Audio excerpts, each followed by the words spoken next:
who makes the most money in sales? Is it the seller or the buyer? Oh, it should be the buyer. Yeah, I would agree, but explain why. Explain why, because I love how you explain this.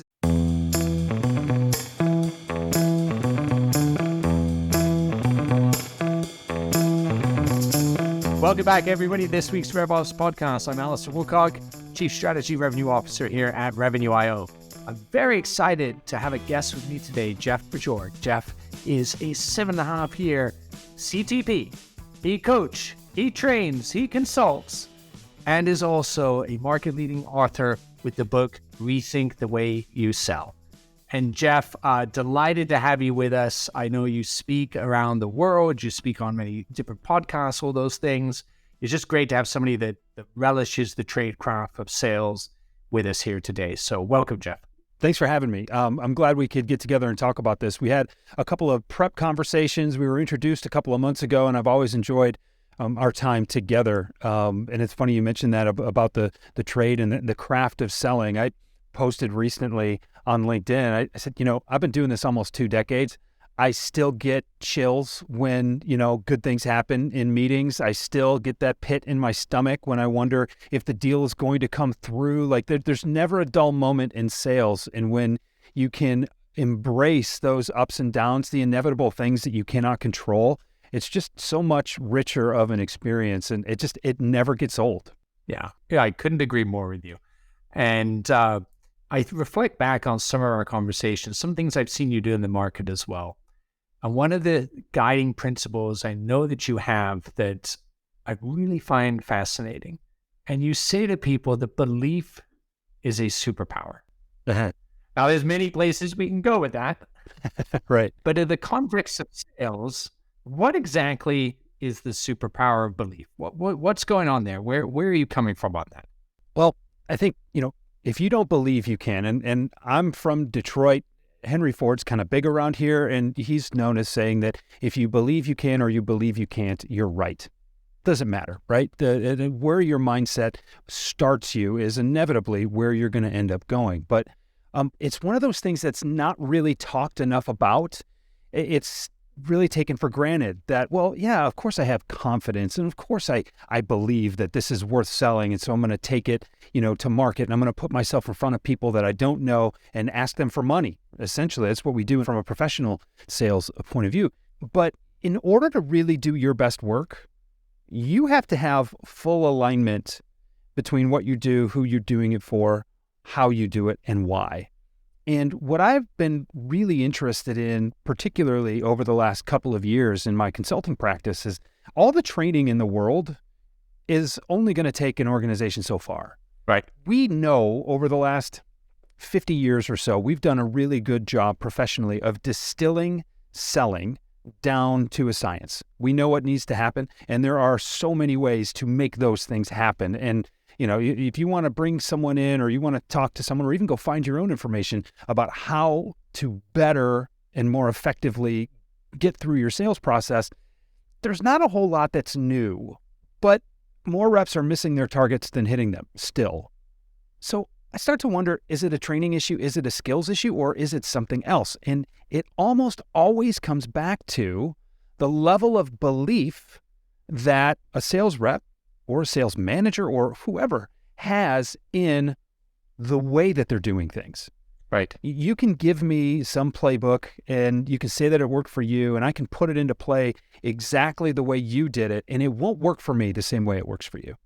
And then I'll start to doubt it, which is the opposite of belief. And then I'll find another playbook from another tried and true top performer, and I'll do exactly what they did, and I will get mediocre results. And then I'll start to wonder, well, maybe I'm the problem. And the answer is, yes, you are the problem, but not because you're incapable, because you don't believe enough in yourself to trust your own intuition of the right way to do these things. You're too busy looking for someone else's scheme and not just sitting down, think about what needs to be done, think about the intuitive way that you would go about accomplishing those steps. And when you believe enough in yourself to trust your own intuition, that's when your best work becomes possible. And so that's why I say belief is your superpower. Look, mediocre results still might be a little bit better than what you're getting right now. You may call that a success. That's fine. But I don't believe that you can do your very best work unless you have that full alignment, unless you have been given a space where you can be creative, where you can have fun, where you can feel free to fail enough to learn, and until you are really encouraged to bring your whole self and your whole authentic intuition to your sales methodology. I don't believe you're doing your best work until you can do that. And that is really where I help people. I say it all the time, like, you didn't come here to be mediocre. Yeah. You came here to learn how to blow the lid off your own potential and do great things. It's not a new closing technique that you need. Yeah, I think it's the art and the self-belief to go with the science. Yeah. Jeff, I think you hit on a really important point at the onset there, that, look, we are living in an age where 2/3 of reps are missing quota, right? You have about 30% that is 0 to 30. You have another 30% that are 30 to 70, and you got the rest in the plus 70 thing. So 2/3 are missing it. You see buyers saying, by the way, when I actually talk with a rep, 83% of the time I find the conversation worthless. Yeah. So, which is tragic. And yet we continue to push so much more on sellers, more tools, more technology. We push more insight on them, and we're actually getting the inverse of results. They're not getting better. It's getting harder to sell, and the selling that we're getting is getting more and more average. And so I think it's the humanity, it's the personalization that needs to come back to it. And you're right, the self-belief is so key to that, right? And we've spoken of before, Jeff, you think of not just the conviction, but it's fascinating how many people have an aversion to sales, right? Seller, and I mean the salespeople themselves. And here's the kind of the easy example of that. When you're at a dinner party or being introduced or things like that, how often have you met a professional seller, you ask them what they do, and they give you every answer except, I'm a salesperson. Yeah. And I take great irony in that, because when you actually understand what salespeople do extraordinarily well, the facts are remarkable. It's one of the highest paying professions worldwide. 65% of all CEOs of publicly traded companies have come from a sales background at some point in their career. And if people are prepared to, career development is high for that role, and people are prepared to pay a lot for it, they're amongst the highest paid, and you're exposed to all of these people around the world through the travels of communication and engaging with buyers, wouldn't you want to celebrate that? Yeah. Like, you're clearly, like, to be human is to storytell. It's to espouse things and share greatness of how to accomplish different things. And yet, going back to my example, how many sellers have aversion to even being called a salesperson? Why? Somewhere along the way, we were taught that there are some bad actors out there that want to separate us from our money. And I think, when you go back 100 years, selling was a noble profession. It was about helping other people. It was about doing good in your community. It was about solving problems. It was about providing solutions.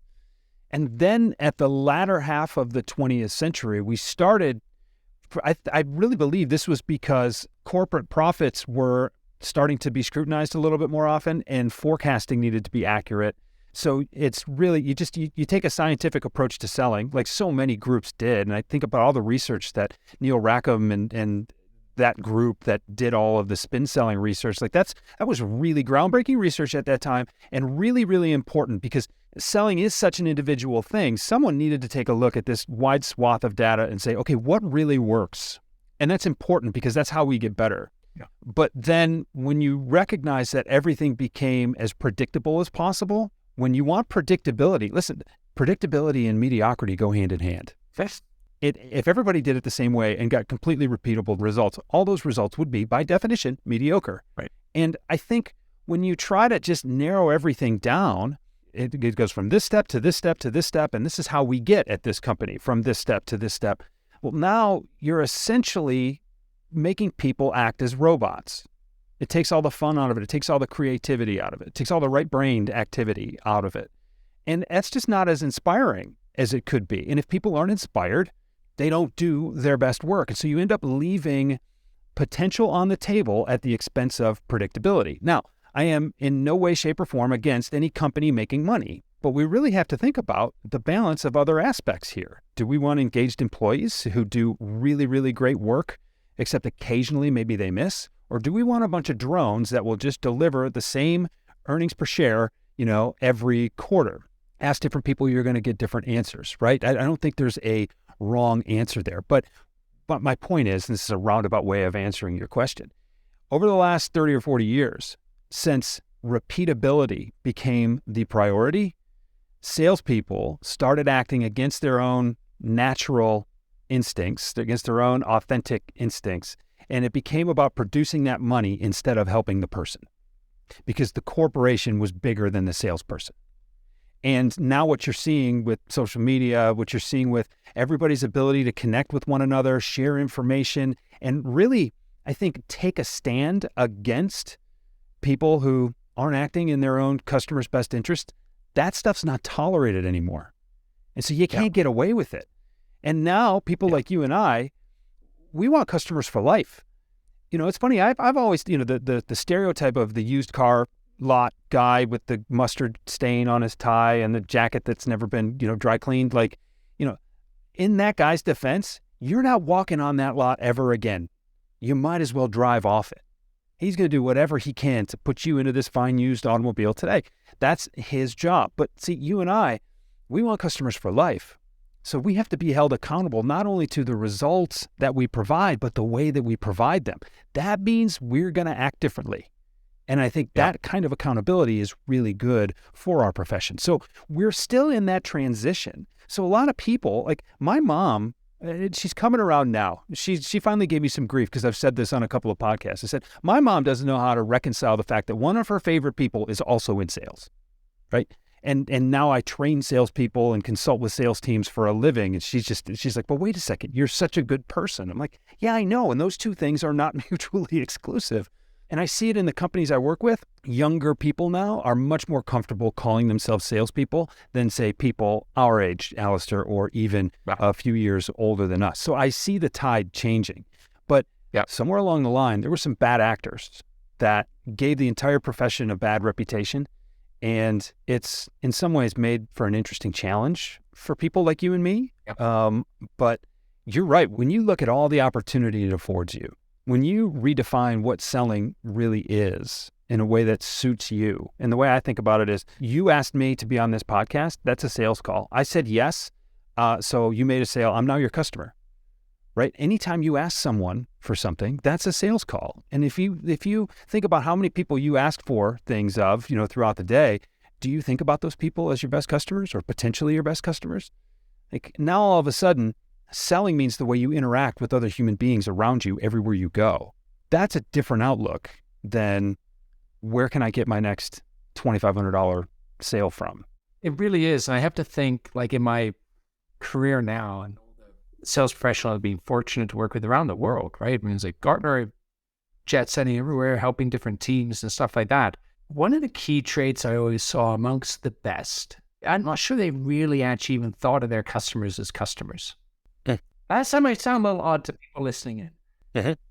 But I actually think spot on that we're in this age of a resurgence of relationship, right? And if I have a relationship with somebody, I'm much more wanting to help a friend, help solve a problem together, than I am simply to sell them something, right? And I think that's, what we're is that generational move back, ironically, to relationship selling. Now, I'm not here suggesting for a second that I think that we're going to see, golf games and fancy dinners and, we're going back to like a 1980s selling style. No, I don't for a second that. Right. The new way of virtual selling, engaging as you and I are doing right now and figuring out how to connect when, 83% of all engagement is happening virtually.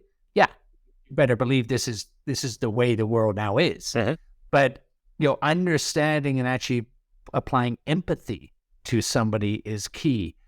The part two to that, I would suggest, is, I know you said this earlier, but I'm going to take a little bit of issue with this.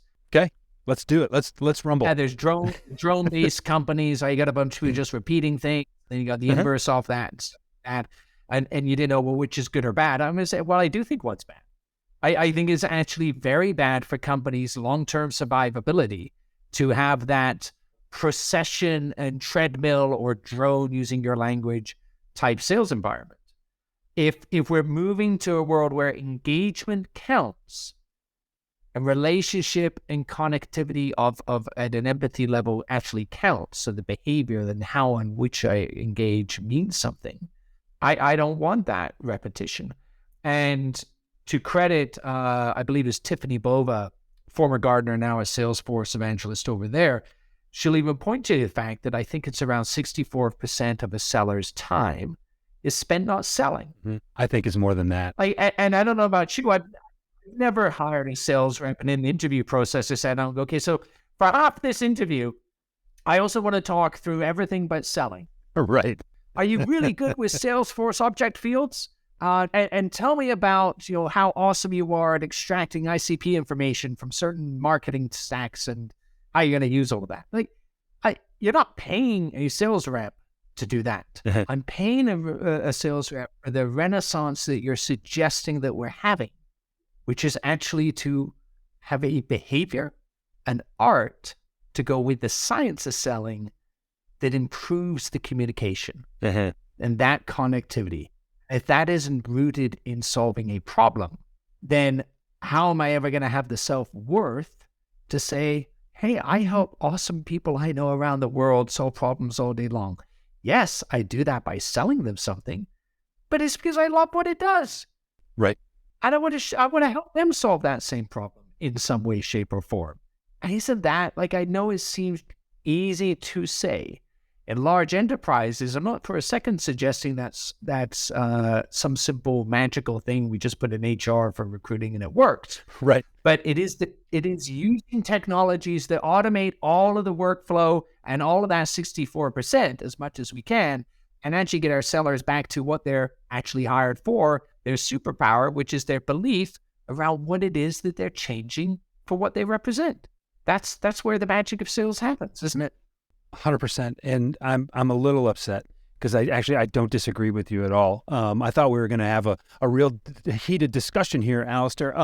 No, I agree with you. I think there needs to be that level of engagement. What I was saying, and what I'll say, or I guess repeat now, is that I think there are still some people at the head of companies who want predictability over anything else. And I think they're missing the point, and I think they will be weeded out of the marketplace, of the landscape over the next 10 to 20 years, because you just can't think that way anymore. The customer is too empowered. The customer needs to be engaged at every possible opportunity. And the buying experience is much more important than the end result that the product gives you in a lot of cases. So that's something that needs to be minded. But the way you broke that down and said, look, here we've got the science. Well, there also needs to be the art. Yeah. And I believe that the science of selling is very simple. It's 4 steps. You identify who you can help. You get their attention, you communicate your value, you ask for next steps. That's it. Now, underneath, how do we accomplish those 4 steps? Well, the methods that you and I each employ on our own, that's the art part, right? Yeah. But when you try to make selling all science, that's when we have AI and robots doing our work for us. Yeah. Right? And I don't think people want that. They want it for transactional stuff and all that. Okay, great. There's a role for them. But most people, when they engage with a brand, particularly about a purchase that they're only going to make once every 5 or 6 years, I don't want to select it myself. I don't know what I'm doing. Yes, I have all of this information. I don't know what to do with it, Alistair. Can you help me identify what is going to be most important for me? And especially when you're spending big dollars, you want to make sure that you have the right choice. Most B2B buyers right now, their biggest condition for buying, it doesn't have anything to do with your features, benefits, or even the problem that they're solving. Their biggest question is, will I get fired if this goes wrong? Because if I'm going to get fired if this goes wrong, I'm going to try as hard as possible not to make this decision. That is why so many deals get lost to status quo. 100%. I think so. That's a really interesting thread if we pull on that, because one of the key things, I remember Brent Adamson and several others, Nick Tolan, who's was one of the original writers of Challenger. And then when Isaac Gardner, fledgling, did some work in it as well, this concept of helping buyers buy, not just sellers sell. Right. Now, what you just said there, your buyers are inundated. Buyers often don't want to get fired for this big multi-million-dollar purchase off that. So, look, you got to think of it, reverse engineer the selling mindset there. Is it all about convincing the buyer, hey, I'm the least risky solution? Like if I'm selling you, Jeff, you're my buyer, and you're going to go buy this multi-million-dollar thing, is that the most important thing? Or is it actually understanding you in your organization probably have the risk is you're making all kinds of commitments to a bunch of other people around what this could or couldn't do in the company. That's why we're going to go spend millions of dollars on this. Right. And in that, I have to help you move through that journey internally. How am I supporting you with the evidence, the fact base, the information you need to help buy internally, right? Helping the buyer buy is actually a great way to earn trust. And that trust between then the seller and the buyer, that's where we create empathy. That's where we create joint understanding of the problem. And now we're on the journey together to reduce that risk, as opposed to, well, I hope I just had the best financial model and I'm the least riskiest of vendors and you choose me. Right. The risk is definitely there. Is it always the top? I think it's usually, if it's not the top, it's usually in the top 2, maybe 3. And I think it's significant to talk about because most B2B sellers are just thinking about their product, their competition, and the problems that they're trying to solve with it. And there are other more global factors involved. But what you talk about as far as helping your buyers navigate the system, you don't always have access to the ultimate decision maker. You present to someone who has been delegated the responsibility of speaking with you, and then they take it back to their team, and they don't know the product as well as, or the solution as well as you do. They can't possibly be tasked to sell this cold, right out of the box. I mean, heck, the first 10 or 15 times you made a sales call working for this company, you fell all over yourself and didn't get it right? So now you're trusting someone else. The professional sellers out there who do really well, they anticipate the objections that champion inside the organization is going to have. They anticipate the conversations. They anticipate the environment that they're going to be in. And they say, okay, here's what needs to happen. If we're on the same page here and you think this is the thing that can help, right? You're getting that commitment first. Now it's like, all right, when you go back to your organization, here are some things that you're going to run up against. I've got you. I'm here to support you. Anything you need, that's fine. I know I can't have the conversations, but once you've made that initial sale of, yes, we believe that this is the right solution, we just need to go back and get consensus. There's definitely an art to that, and helping to, you have to be trusted enough that second and third level advice is actually going to be taken and appreciated. There's so many things. I know we're coming up, up against the clock here, and there's so many ways that we can dig into this, Alistair, but there is, Jeff. And I think, I would just remind our audience as they're thinking of how they coach and how they enable and how they think of how to operationalize this, right? Yes, understand buyer journeys. Yes, understand where we can automate to take tasks off to allow people to have the art side of this buttoned up. And as you're thinking of that buyer, remember in this example, that buyer that's making this big multi-million-dollar purchase has a bunch of risk. They don't buy every day. Sellers do sell every day.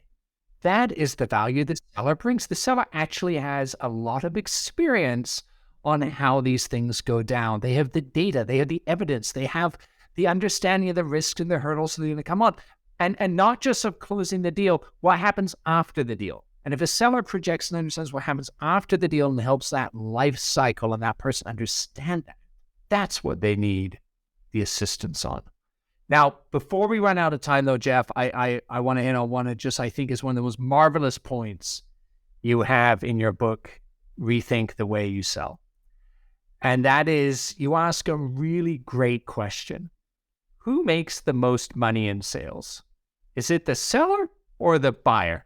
Oh, it should be the buyer. Yeah, I would agree, but explain why. Explain why, because I love how you explain this. This is just, if everybody could get this mindset shift of the buyer makes more money than the seller, that's, I think, a light bulb moment for most people out there.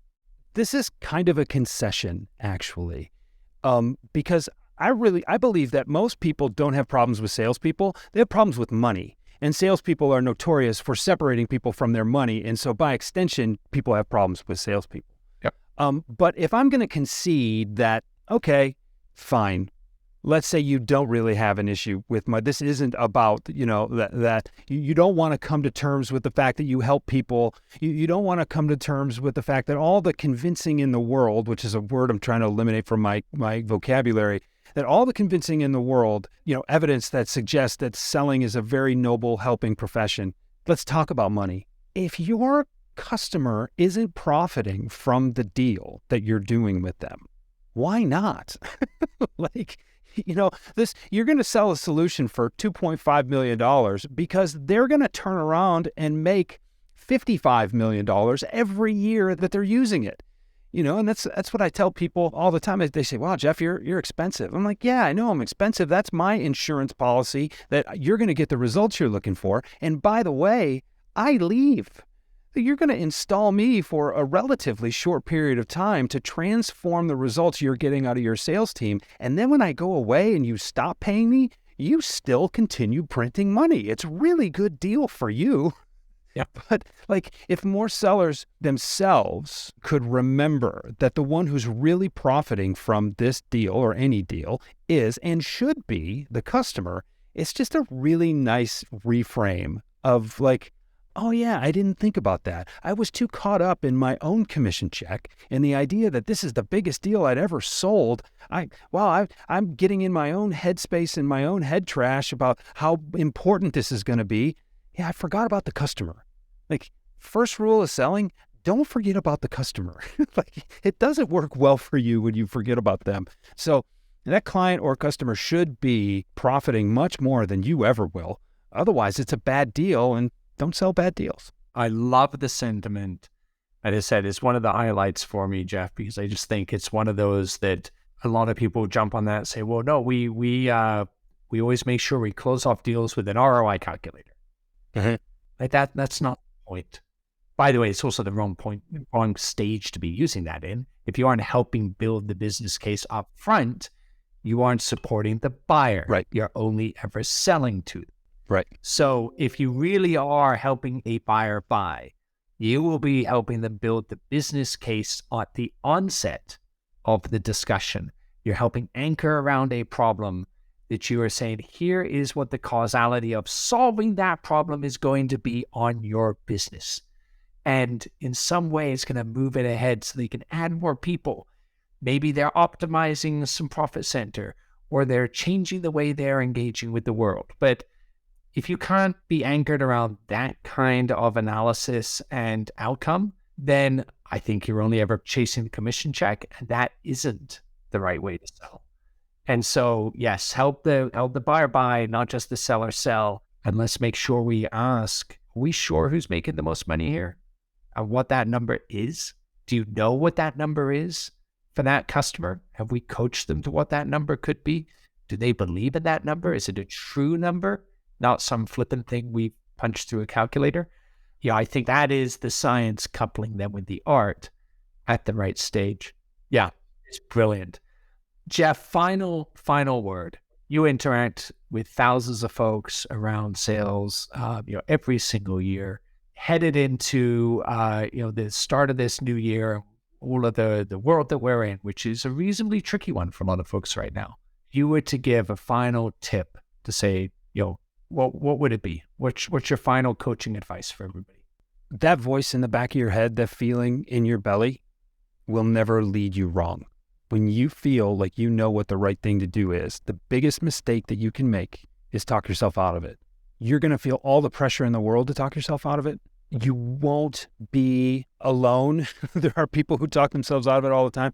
But as someone who fought those demons themselves and was faced with those situations in the field as a top performer, and as I have worked with dozens of other top performers in my consulting career, everybody at some point in time decides to trust themselves.